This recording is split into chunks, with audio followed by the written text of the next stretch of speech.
always starts late, so we'll start now. There's the cat. Okay. So we just finished discussing everything you need to know about your divine soul, your nefesh elokis, divine soul. That was the first one. We discussed what it is at its core, its structure, what type of clothes it wears, what type of thoughts it thinks. We did all that. At its core, it's just totally divine.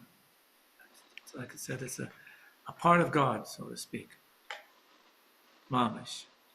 That's what we said about it. And then we said it never gets disconnected. It always stays connected. That was key. It always stays connected. And then we said that this divine soul now has, now as it comes into a body, has become a full-fledged being. So it has the basic fundamentals of being a critter here, a human especially, is mind and heart, intellect and emotions. So it has its own intellect and emotions. And in this divine soul, how it works is that its intellect is the mother of its emotions. Well, that was very interesting. Well, I have to admit all these people here. That was very interesting. The intellect is the mother of the emotions. So what this divine soul thinks about, that's what it feels. That's its emotion. That's how it works. And then we said that it also has clothing, like a skin around it. And those are its thoughts, its words, its activities. What are the thoughts, words, and activities of a divine soul? Well, Torah and mitzvahs. That's how it connects. And the amazing thing about this clothing is that the clothing takes it to a higher place than it can get all on its own.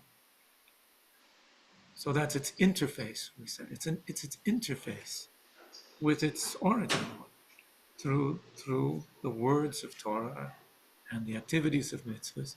That's the soul's clothing, its interface. So we're going to use this word clothing over and over again with the clothing or investments or interface. That's what it's all about. So your soul has mind and heart, and it has clothing, and the clothing are its interface to reach much higher than itself.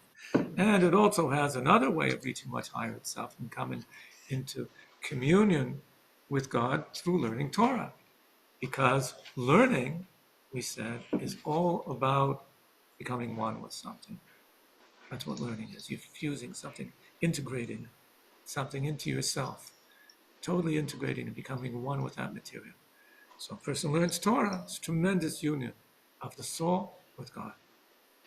So that was all those first 5 chapters, and I just said it in 2 minutes. So why did you have to come for all those classes? You could have just heard the 2 minutes. You did it for me. Okay. Now, I start chapter 6, 119. Now, for everything God made, he made an opposite, just like it. Oh, no, here it goes. Now we're going to get to the opposite. In other words, just like you have a divine soul, there's a knockoff soul, which is like a simulation of the divine soul, but a really bad simulation. It doesn't stay connected. That's first. And we're going to find out other things about it as well. But that, I just want to emphasize that. That's really the fundamental distinction, is that connectedness or continuity. The divine soul always remains connected. It's like sunlight. Sunlight is always connected. If you put a cloud in the way, there's no sunlight, right? Sunlight is always connected to its source. You're saying it's always connected to Hashem? Yeah, yeah. And you ever heard of individuation? Carl Jung came up with this idea, but it's still very much used today. Individuation is, over a lifetime, you slowly realize, I am my own person. When you're little, you don't see yourself as your own person. You don't really individuate yourself from your mother. And then you start learning, you learn that magic word, no. Which I want. There's an I all of a sudden. But still, it takes time. It takes time for a person to really individuate. Many of us go through a strong period of individuation around 20 years old. Hey, I am my own person in this world, and where am I going? What am I doing with it? But it keeps on developing, individuation. Sometimes you have, like, especially with twins, they just don't individuate. They see themselves as the same person. And it goes on for a lifetime. It doesn't really dissolve. Anyway, the divine soul, the nefesh elokis, never truly individuates. It never sees itself as a being separate from Hashem. Because if it would, it wouldn't be a divine soul anymore. Does anyone know where I can download? It should be on the WhatsApp. Adam, if you're on the WhatsApp, you can download it from there, or you can just go to chabad.org / your Tanya or my Tanya, either one. And there should be a link there that takes you to Torah texts, and the Tanya and Torah texts. You go to chapter 6, and there at chapter 6, there is a link. But otherwise, just look on the WhatsApp. Thank you. Okay, so this animalistic soul that we're going to get to now, though, or this human soul, that's not the divine soul, the undivine soul, it totally sees itself as, I'm my own being. I just do my thing. Okay, but let's get into how it works and try to find which one you identify with more. This is how it goes with the two souls within you. Just like the divine soul contains 10 modalities corresponding to 10 holy sefirot, and we said the first 3 are mind, and the latter 7 are emotions. Okay, and invest yourselves within 3 clothes that are holy. We said those are the thoughts, speech, and activities of Torah and mitzvahs. So too with the soul of the Sitra Achra from Klippus Nega. Okay, we defined these in previous classes, but it's also in the key words and concepts to know for this chapter, which is in the PDF. So Klippa, we said, Klippa are those things that obstruct the creative divine light that's creating the creation. They obstruct it, they obfuscate it, they conceal it. What other words? They filter it so that by the time we're created, we can feel independent. That's what Klippa does. So Klippas are those filters, those veils that do that. And therefore things feel other. They feel I'm other than the divine. That's Sitra Achra, means the other side. Everything that feels it's other than God, it is individuated, put it that way. That's Sitra Achra. So this soul is of Sitra Achra from Klippus Nega. It's the soul that interfaces with your body through your blood. That's how she works.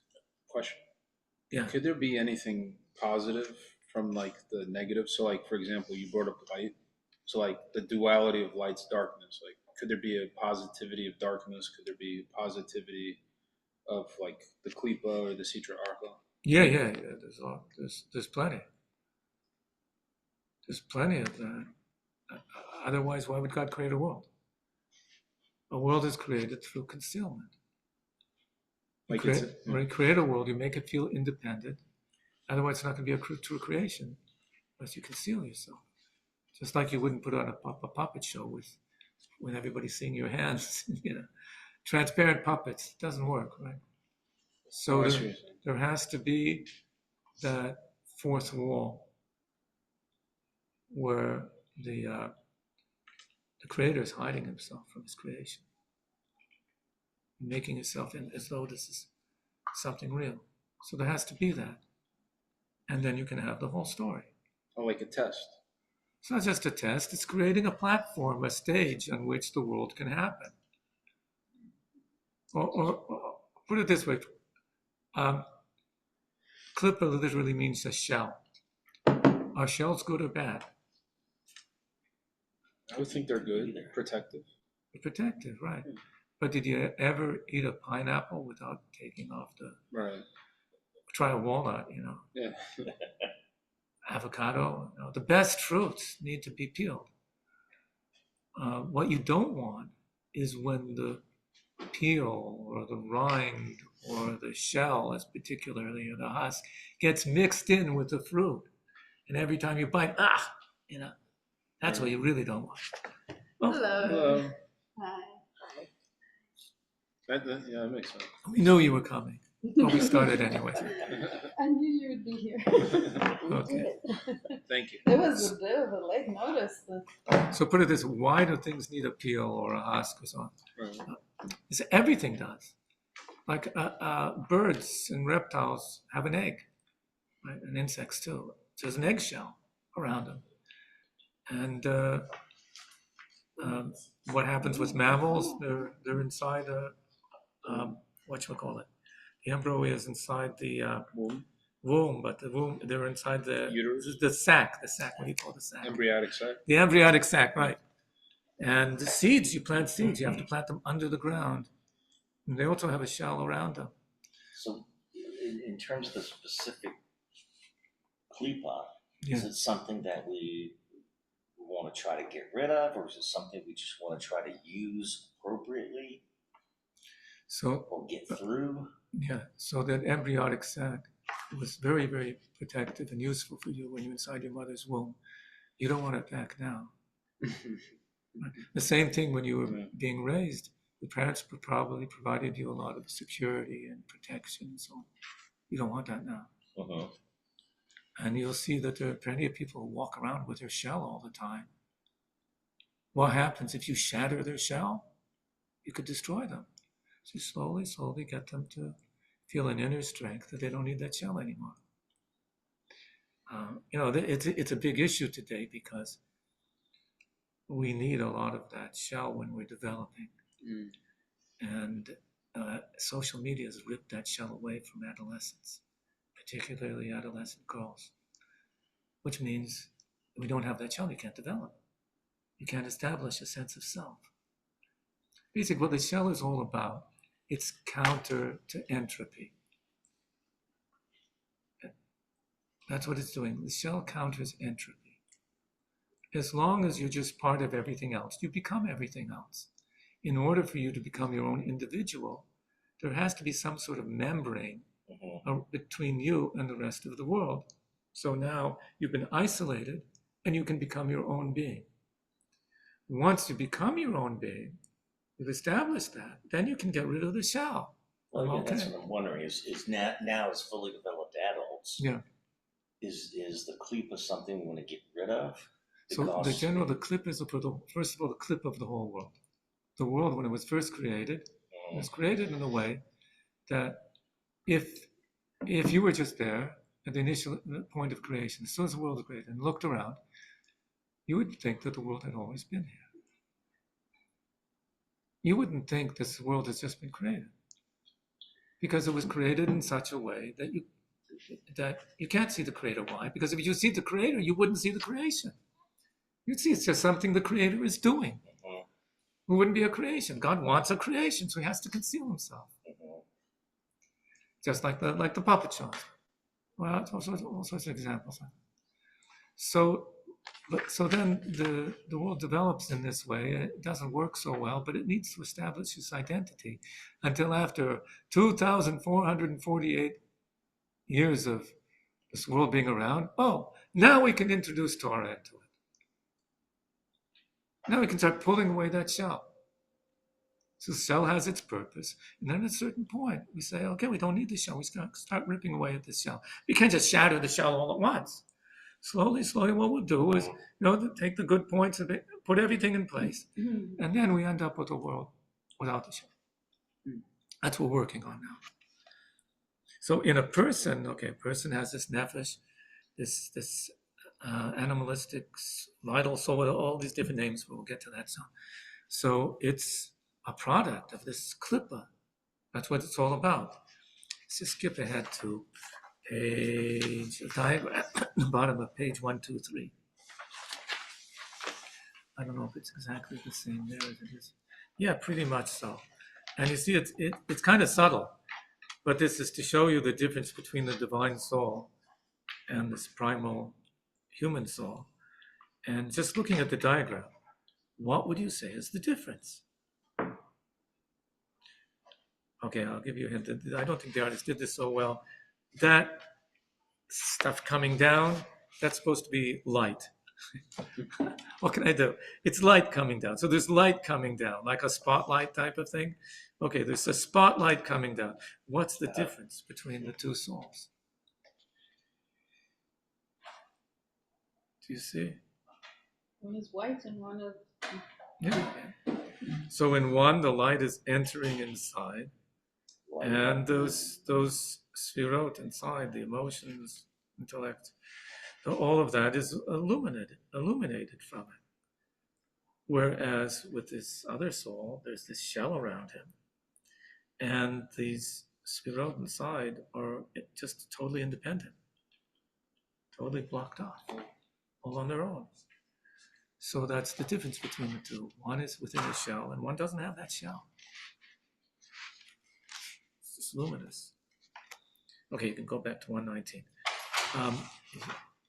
Here are the three most common names that we call this other soul, that Tanya calls this other soul.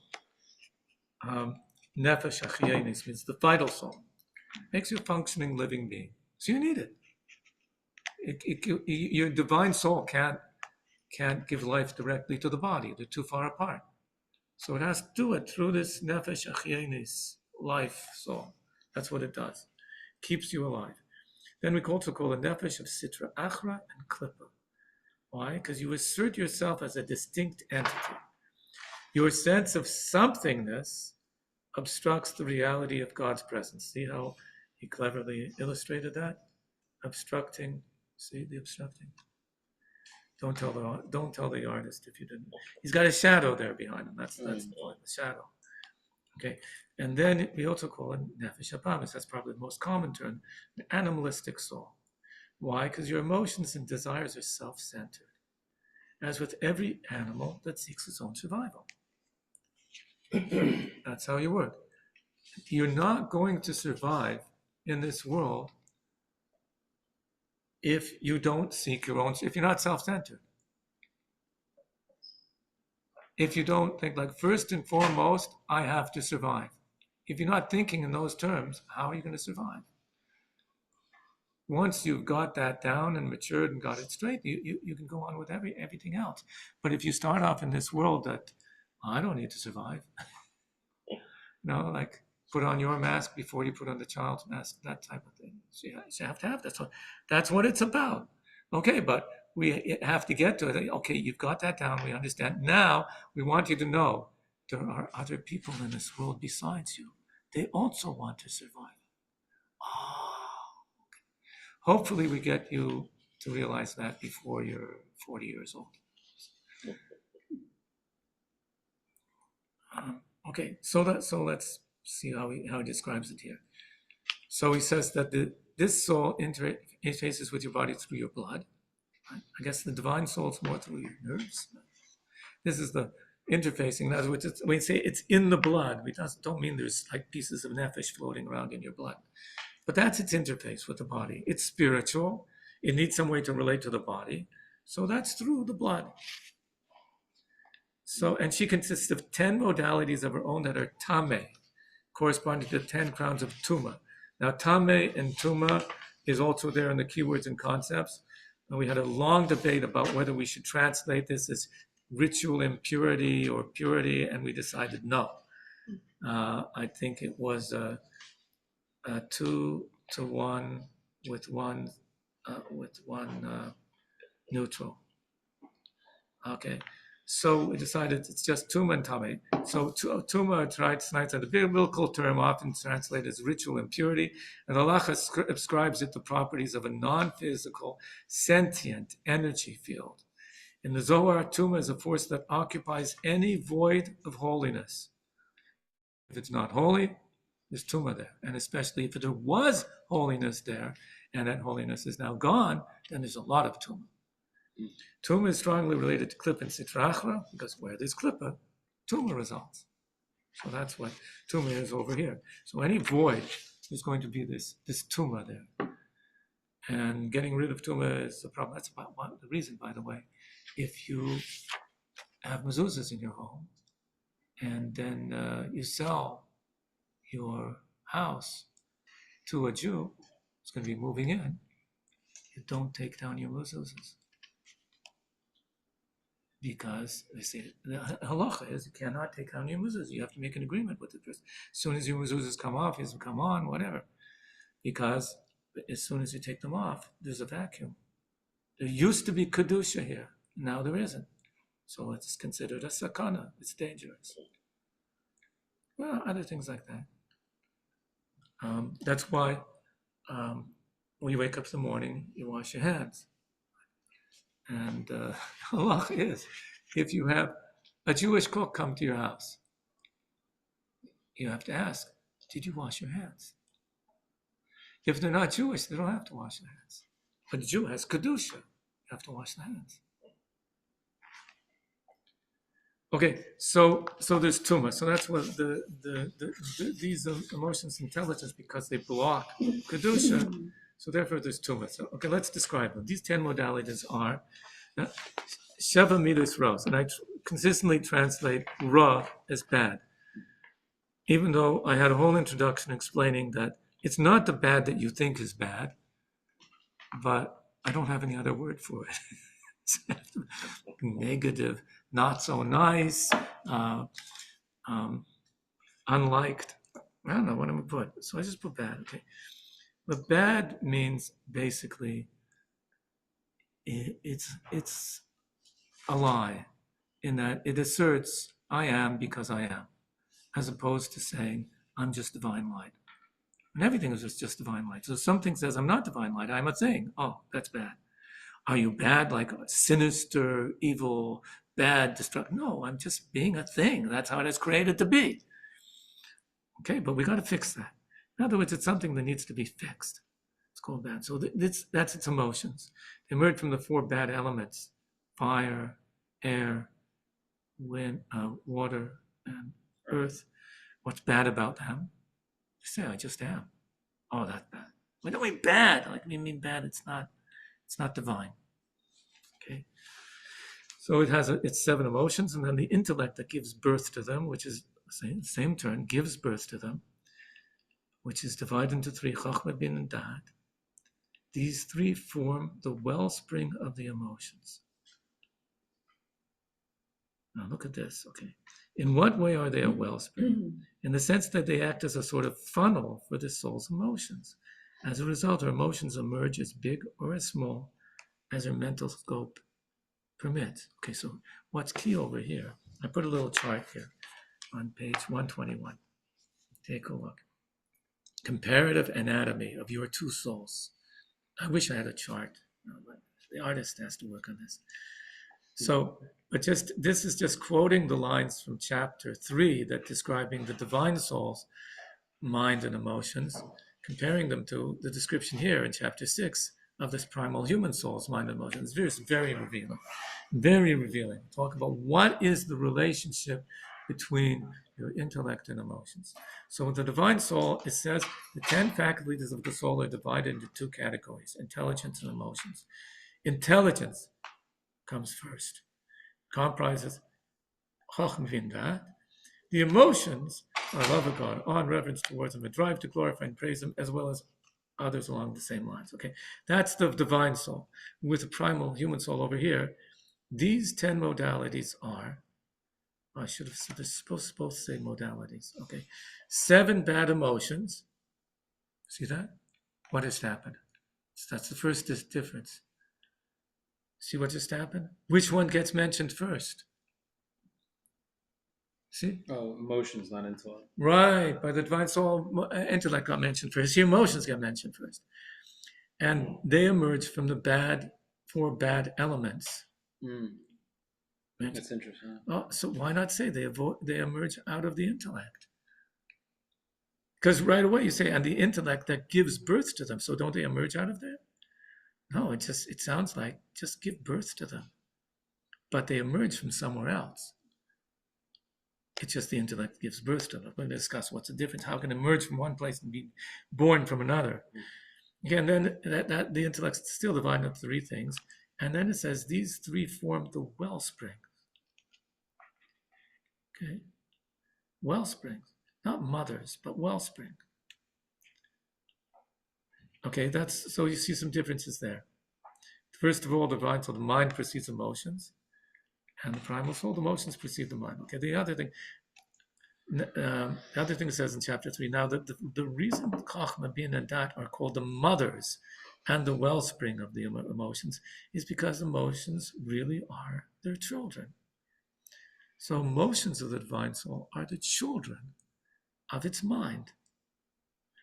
Okay, it's this animal soul here. In what way are they a wellspring? Forget about mothers, that's totally gone. In the sense that they act as a sort of funnel for this soul's emotions. So the mother thing is gone. It's not that they consider it to be, it's the intellect gives birth to them, but it's not their mother. The intellect of this animal soul is a surrogate mother. So what's the difference between being the mother of something and giving birth to something? Is it Because because surrogate mother, the relationship ends after birth, and that's you still it's a lot, not a mother. it's in the courts. The surrogate mother says, well, I'm attached to this child, and I provided the child a lot of its mitochondria and all sorts of other things. I put cells of myself went into this child. When a child is in the womb, it picks up cells of its mother. Not only that, if it's not the first child, it picks up cells of the previous children that were in the mother's womb. Right? If you have older brothers and sisters, you have their cells in your body, along with your mother's cells. So surrogate mothers have a claim of some sort. And the original mother says, yeah, but it's mostly me. Okay, what is so it works like this. Emotions really come from a very deep place in the person, really deeper than the mind. And then that's what's principally we're emotional, not intellectual, not rational. I mean, simple thing. When do you eat? Do you look at your watch and say, oh, it's been 6 hours since I had any carbohydrates? Or do you say, I'm hungry? Right? There's a cookie in front of me. When you make a decision, how do you make a decision? Look at this. Yeah, but I feel like doing this, so that's what I'm going to do. That's all there is to it. Or reason. But this is what I feel like doing, so that's what I do. That's my decision. Even the most rational decision, you say, yeah, but this feels right. So that's the way I'm going. And you're usually right, But we're much more emotional. So these emotions really are instinctual, they're innate. The only thing is that if our emotions would come out as instinctual emotions, we would be wild. We would be savage. We would be 2-year-olds. That's what they are, basically. Raw emotions. So what happens by going through this funnel of the mind, the emotions become a little tempered and not so radical and wild. It's not, you don't come and say, I want this. Instead, you act manipulatively in some other way. And you get okay, but it goes through the mind. So the mind is just tempering the emotions so that they're more functional. That's all. Yeah. What about people that overthink? Isn't that a bad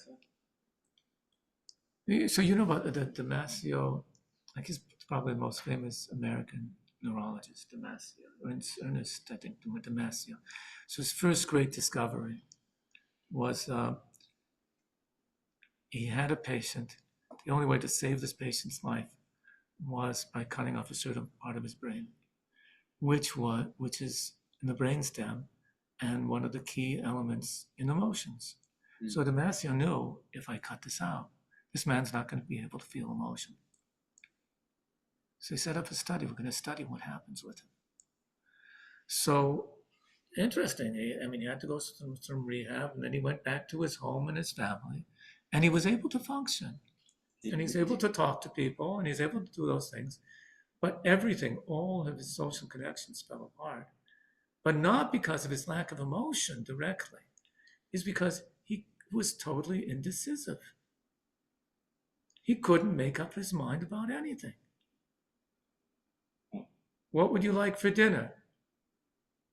What are the options? Well, there's steak or there's chicken. Well, I like steak for this, there's chicken for this reason. He couldn't come to a decision. You want to go out to see a movie? Well, I'd like to stay at home. I'd like to see the movie. Well, what? Reasoning back, couldn't come to a decision. Each thing couldn't come to a decision. I think they called it the Damasio effect, even though he has a lot of other decisions. So that's where you make decisions with your emotions. That's how it happens. So how is it that the emotions are, right? That intelligence comes before emotions. Is it because with the divine soul, Hashem gives us this special gift? Yes, so what happens when the emotions go through the intellect? He describes there in chapter 3 that you contemplate deeply and obsessively. And then because you contemplate, when you stop, you realize if you have this great yearning, or you have this great sense of awe, or a great sense of wonderment, you didn't try to create it, it just comes. It's a child of your contemplation. And really, the rest of us, it doesn't have to be a divine soul to do that. You can use your mind and think about, look at a bottle of Coca-Cola, read the ingredients, ask Claude or ChatGPT to give you a rundown on all the ingredients, what they do to you, and so on. And think about it and contemplate for a little bit. And the next thing you know, you're going to be pushing that Coca-Cola bottle away. And next time somebody offers you a bottle, So you can give birth to emotions. Okay. It is possible, right? But it's just not generally what we do. Find people doing things that they know are bad for them, but they don't know it, right? They don't know that they know, but they don't know. Okay, so the animal soul generally goes in this way that it just surrogates these emotions that are not really real emotions to begin with. It's just wild emotions. So that's part of its problem. So to give an example of how emotions emerge as big or as small as their mental scope permits. For instance, although everyone seeks whatever is pleasurable to them, small children desire and cherish small, inconsequential things. That's because their minds are too small and limited to comprehend the value of things more precious. Like a 5-6-year-old, right? What do you want for your birthday? I want this little thing that you squish and his head comes out and whatever. Yes, and a few years later, what do you want for your birthday? Oh, I want a Mac Pro with a big color. Yeah. Okay, what do you want for birthday when you're 23 years old? Oh, I want a sports car. Gets bigger. When you're 40 years old, I want to be president of the United States of America. And when you're 50 years old, no, I don't want to. I want to be Elon Musk. Yeah, okay, whatever. So it gets bigger and bigger. So basically, what's the difference between them?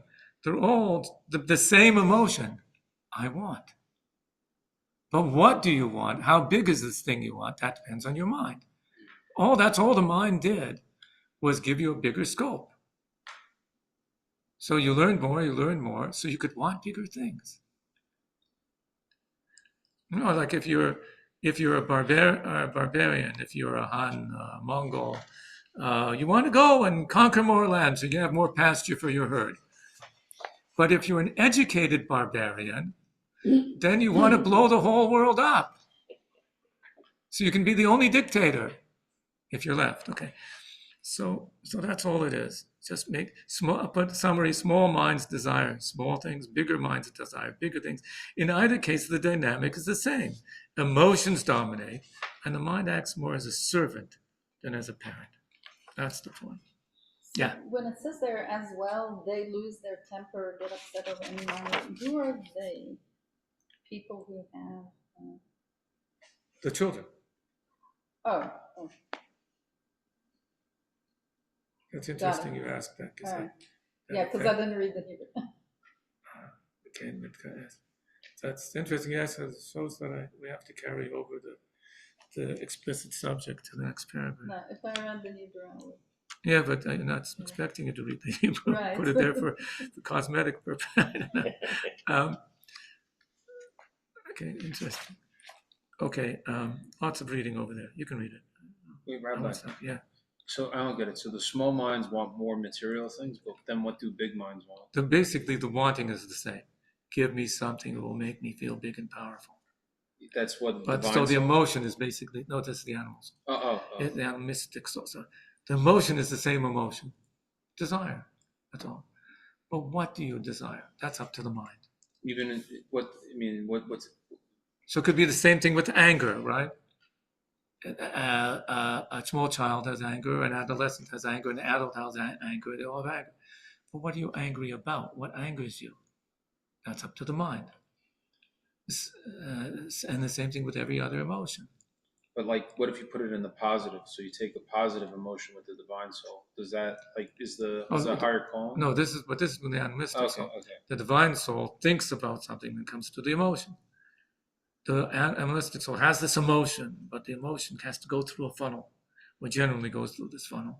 And it comes out molded according to what your mind is capable of seeing. But they're usually negative emotions, right? There's no positive animal. I mean, people play in the park together and do nice things for each other. Why do they do that? Well, the human animal survives through cooperation. Yeah. We're by far the most cooperative animal. That is our survival strategy. We're able to hunt big game because we cooperate very well and create cities and airplanes and all these things, conquer the earth through cooperation. But basically nothing that we do without cooperation. Even if you're sitting and thinking on your own, there's 1,000 other people's voices in your mind thinking with you. So everything we do is this cooperation thing. So that's survival. So therefore, is it innately good? It depends on what your measure is. It's good because it helps for survival. But is it fundamentally good? Well, good here is defined as, is it divine? Is it mirroring the Creator? Is it establishing there's a Creator of the world? No, it's just saying humanity wants to survive, expand, and take over the earth, and this is how we're doing it. So if you saw aliens come from outer space and they're cooperating very nicely with each other to rid the planet of humanity, would you say that they're cooperation? And the fact that they play nicely together and share their toys, is that a good thing? So it's what they do that determines whether it's a good thing or a bad thing, not and why they're doing it. And why? Yeah. Well, the underlying reason for it is a survival strategy. So the survival strategy isn't either good nor bad. It's sort of. Well, put it this way: the divine soul doesn't really have a survival strategy. In fact, it doesn't really want to survive. It wants to go back to where it came from. It doesn't really want to be here. But God says, I'm supposed to be here. Okay, so I'm here. It's against your will that you live. See, as the divine soul, what are you doing here? I don't really know. I'm not really sure, but he says I'm supposed to be here. So I'm trying to make the best of it while I can. But I want to go back. So. But what if you have, you're not doing it for survival, you're doing it out of love or something? So you see, a mother is raising her children out of love and kindness and so on. What about you want to do something good for your neighbor? Yeah, you might. Not for survival and not for any. So it's instinctual to the human being. Healthy human beings help each other. It's instinctual to us. That's why we are so good at surviving. We don't know why we are doing it. It's called an instinct. An instinct is something you don't know why you do it. You ask the birds, why have they started flying south south already? I just feel like flying south. Ask a beaver, why are you chopping down these trees? I just have to. Right? Ask a human being, why did you do that nice thing for your neighbor? Why? It's the right thing to do. I had to. So is that part of the animal soul? That's instinct. But That's if animal if instinct. it's instinct, yeah, okay. So that's an animal soul that's having us do It's good an things for our animal instinct. neighbors. And we have some good instincts. Truth is, there are many animals who have much better instincts than us. Right? We have some really awful instincts. And plenty of animals are much, much kinder to each other and to other animals. Right? We can be very nasty, but cooperation is one of those great, in nature, one of those great strategies. You know, all the orcas are tremendous at cooperation. And if an orca sees you drowning, it'll come to save you. I saw a lady, she's on the boat, she drops her iPhone into the water. The next thing, as a dolphin is handing it to her. I think it's like he dropped this. They're lovely at that, But human beings' instincts can go totally bizarre. I mean, we're destroying the planet right now, so what's up with that? As we speak. So that's instinct. You can't say about an instinct that it's good or bad. I don't see how you could do that. I think maybe this weird question is in terms of when you do something good, is it your animal instinct, or is it part of your godly soul? Because it's a mitzvah. So a psychologist or sociologist would tell you there's no such thing.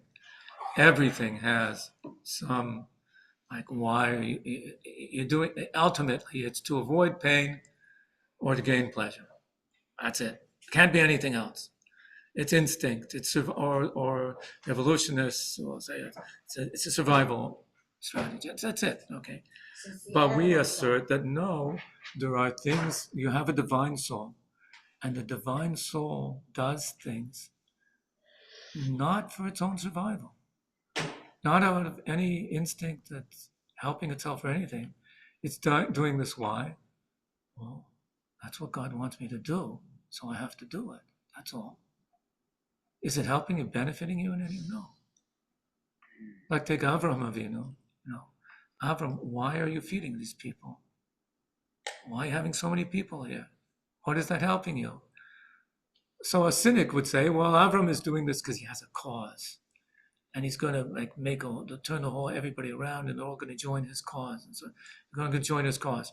But then when God tells him, take your son, your only son, or says he's betting, put all his eggs in this one basket of this one son.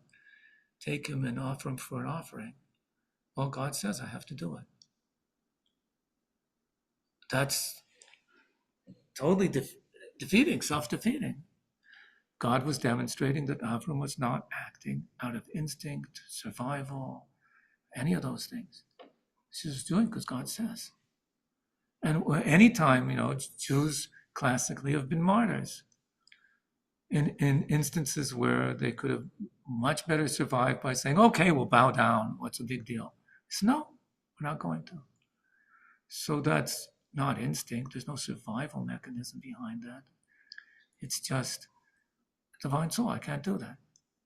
If you risk your life to save somebody's life. Yeah, that's part of human instincts. Yeah. Yeah, animals do that. Animals will risk their lives to save. Can you imagine? They discovered recently, and it's so well documented now. Mice resuscitate one another. Imagine you're a laboratory assistant and you've been drowning mice for 40 years in a laboratory, right?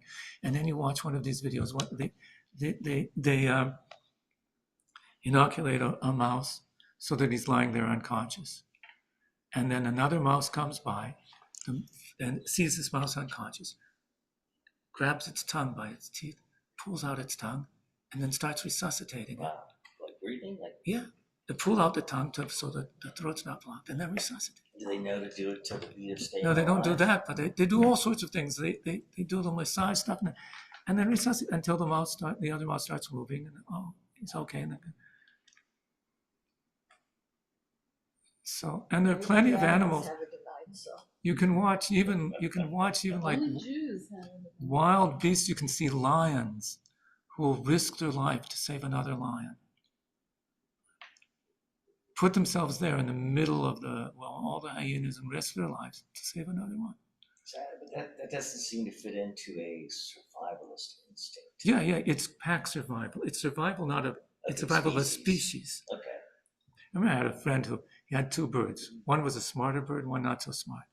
So what did he do? He would let out the smart bird. What's the first thing the smart bird would do is go to the cage of the other bird and had its whole method, step by step, to unlock the cage, let that bird out, and then go after. But that's the first thing it would do. Unlock the other cage. Maybe you want a companionship he was on the land. So all these things are survival of species things. What the divine soul is not interested in survival. It's just, I do this because that's what God wants me to do, that's all. And it does, like I said, it hasn't really individuated to say, well, there's me, or I could do my own thing. No, I have to do that. And I can't do that. Why? Why can't you do that? You'll survive if you do that. Jewish people should be like a third of the world by now, and 0.02% or something like that. Why? Because we keep on giving up our lives. So it goes on and on.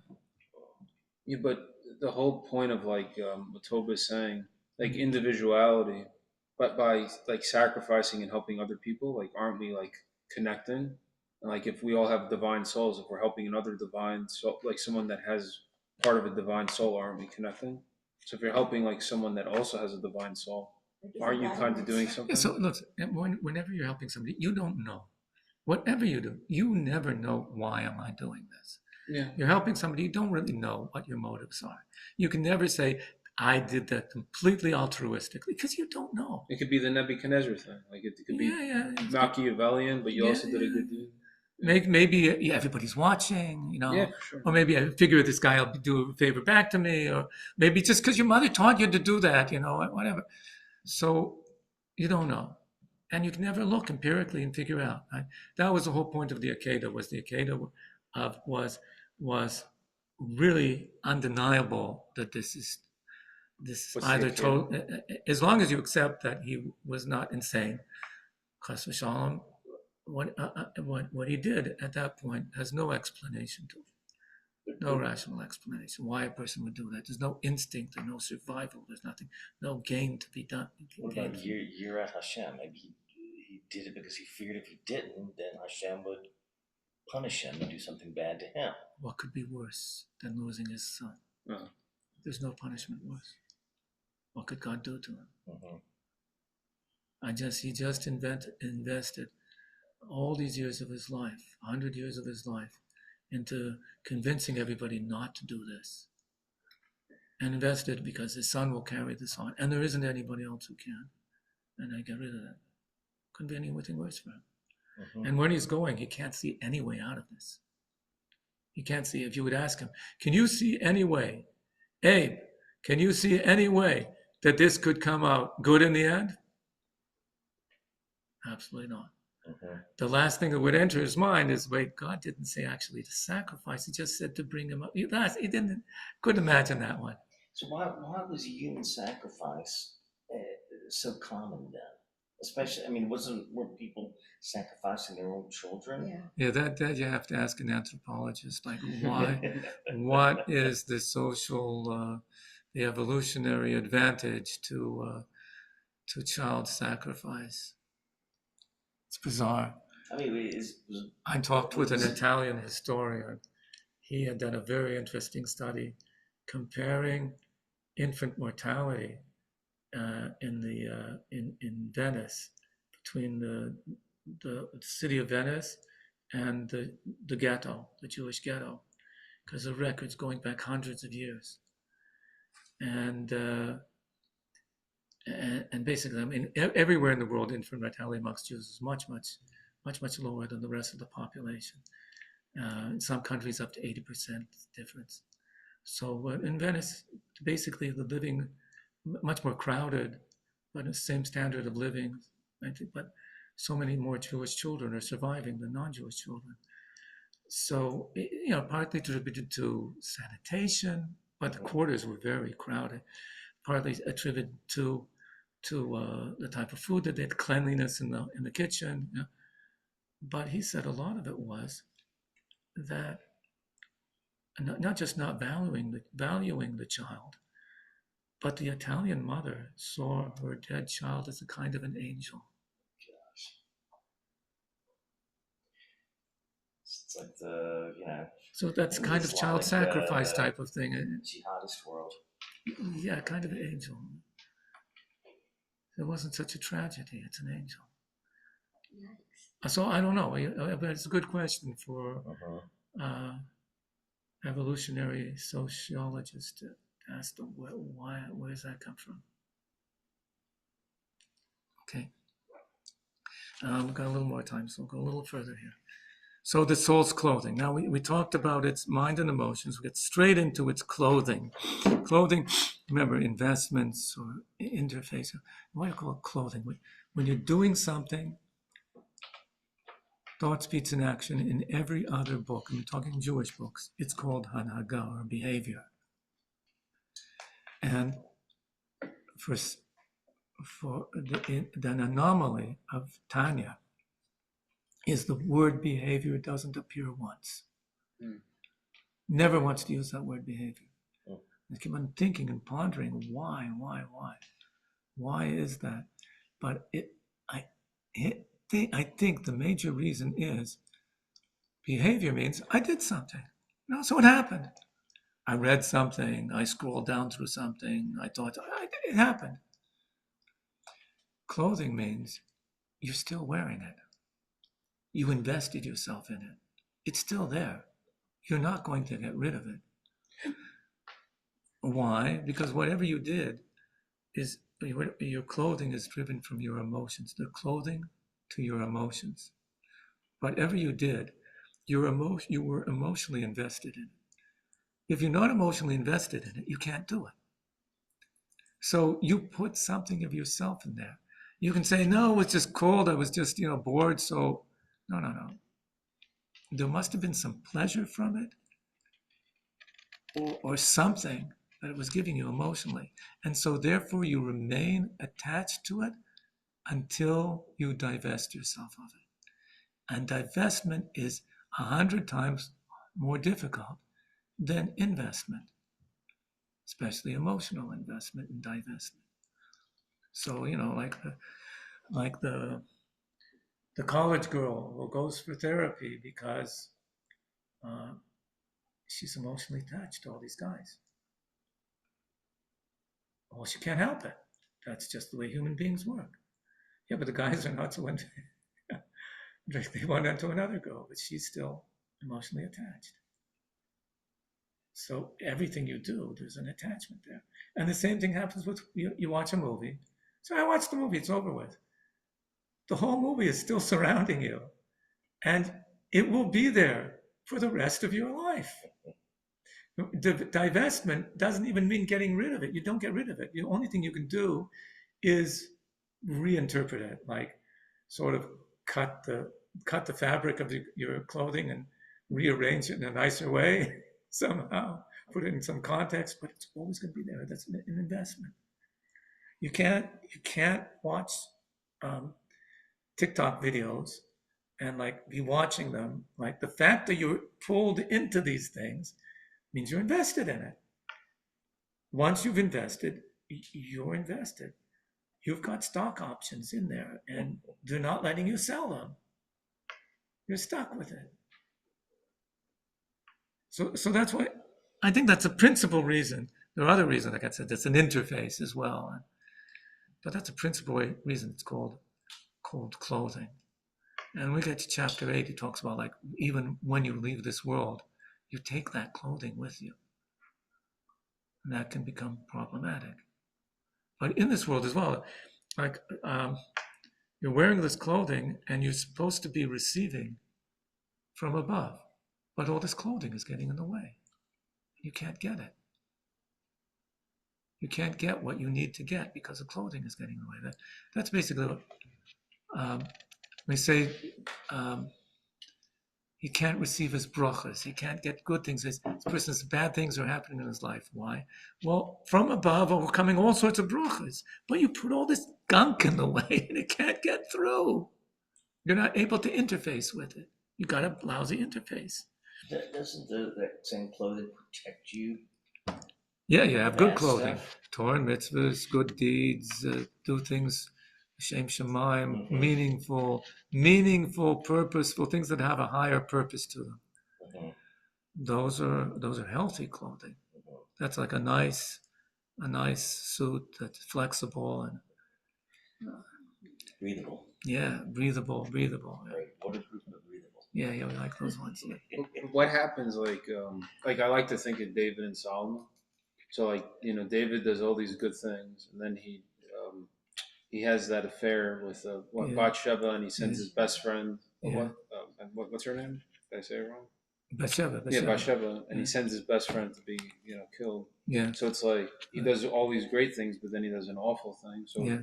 does he have like these great clothes, but then he gets like a wine stain on his clothes? Yeah. So How would you describe it? in chapter 7, we're going to talk about like what do you do with bad clothing, and some type of clothing need this, some type of clothing need that, and so on. And then chapter 8, we get to what if you didn't do that with the clothing. But that's for now. Okay, but it's called clothing. So you engage these 10 tame modalities of emotions and attitudes, granting them expression by actually thinking, speaking, or doing something related to them. When you do so, this is page 123. When you do so, Painted clothing.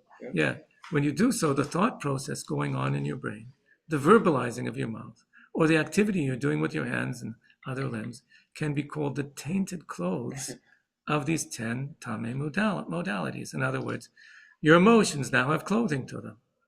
After all, as you perform that act, speak those words, or process those thoughts, those 10 tame modalities are actively investing themselves within these activities. That's what's happening when you're doing that. So, what are these activities that provide tainted clothing for this soul? So, what are the bad clothes? They are all activities done under the sun, all of them being hot air and a breaking of the spirit. That's like one of the bomb lines here in Tanya. Basically, anything you do that doesn't have a higher purpose to it is bad clothing for the soul. The soul says, I don't need this. Well, if I don't need it, it's just getting in the way. That's not what I came for. That's what it is. So at this point, we wrote a whole long essay here to deal with this. Like, what's going on? You're telling me that, I can't just have fun. No, just do stuff. I need a break, I did my mitzvahs. I learned my Torah. Now give me a break, okay? I just want to have some fun. And he's saying here, no, there's no such thing. There's no time off. You can say, I did my thing. I was doing lots of good. I was studying. I was doing good things. I need a break in order that I can now go back. Oh, now it has a higher purpose to it. Now it has meaning to it. And you can say, I want to have a steak. Why? Because I like steak. Okay. No, what do you mean you just like steak? Oh, actually, you see, steak has tyrosine, which stimulates better cognition. So that's why I need a steak. Okay, then. So anything that's not purposeful, meaningful in life is detrimental. That's a huge statement. It makes it everything in life an either or. And that's what he's doing. But when people... So as I ask you to read this, and there's actually a longer version of it online, where instead of saying 3 misconceptions, it has like 6 fallacies or something like that. So I link to it over here. I didn't even put the link in. Should have put the link in. I'll post the link. Oh yeah, here it is at the bottom of page 126. There's a link there you can go to. 6 misconceptions of the modern mind. So dealing with that, and then once you've read that, so then we can have a discussion of it. And did anybody watch the TED Talk of Dr. Jill Bolt Taylor? Yeah, nobody. So mention it here, but you can find it. It I think is the most watched TED Talk of all TED Talks. Did you send it on the WhatsApp? I could do that if somebody reminds me. Yeah. It's called My Stroke of Insight. It's a neuroscientist who woke up with one morning with a stroke and thought, wow, first-hand experience. What's her name? Jill Bolt Taylor, My Stroke of Insight.